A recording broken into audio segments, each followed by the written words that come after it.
పౌరసత్వ సవరణ చట్టం సిఏఏ అమలుకి సంబంధించి కూడా అమెరికా కొన్ని కీలక వ్యాఖ్యలను అయితే చేసింది. అంటే ఆ సిఏఏ అమలుకి సంబంధించి కూడా మత స్వేచ్ఛకి ఏమైనా భంగం కలిగే అవకాశం ఉందా అన్నటువంటి ప్రశ్నకి అమెరికా ఈ విధంగా స్పందించింది. ఏమని చెప్పిందంటే ముఖ్యంగా ప్రజాస్వామ్యంలో గౌరవాలకు సంబంధించి ముఖ్యంగా మతాలకి సంబంధించి అన్ని వర్గాల వారిని అన్ని మతాల వారిని సమానంగా చూడాలి. అది భారతదేశానికి ప్రత్యేకంగా నేర్పించిన అవసరం లేదు.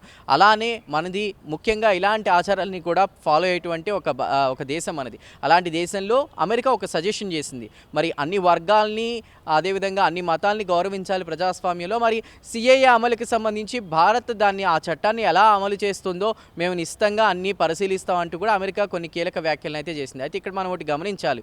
సిఏఏ అమలుకి సంబంధించి కూడా అటు ప్రతిపక్షాల నుంచి మరికొంతమంది నుంచి కూడా విమర్శలు వస్తున్న నేపథ్యంలో ఇటు భారత ప్రభుత్వం మత ప్రాతిపదికన కూడా సిఏఏ అమలుకి పూనుకుంటుంది అని కూడా చాలామంది విమర్శిస్తున్నారు. అయితే అటు కేంద్రానికి సంబంధించి కూడా 2014 డిసెంబర్ 31 కంటే ముందు ఎవరైతే భారతదేశానికి వలసలుగా వచ్చారో హిందూయేతరుల కాకుండా, అంటే హిందువులు సంబంధించి కాకుండా వాళ్ళంతా కూడా ఇక్కడికి ఎవరైతే వచ్చారో, అంటే వివిధ దేశాల్లో హిందువులు కొంతమంది, జైనులు, సిక్కులు ఇలా ఎవరైతే స్థిరపడి ఉన్నారో వాళ్ళందరూ కూడా భారత పౌరసత్వానికి సంబంధించి కూడా ఆలోచనలు చేస్తున్న ఈ క్రమంలో మరి అటు కొంతమంది ఇటు అసదుద్దీన్ ఓవైసీ కావచ్చు తెలంగాణలో, మరి కొంతమంది ముస్లిం నేతలు కూడా విమర్శిస్తున్నటువంటి పరిస్థితి.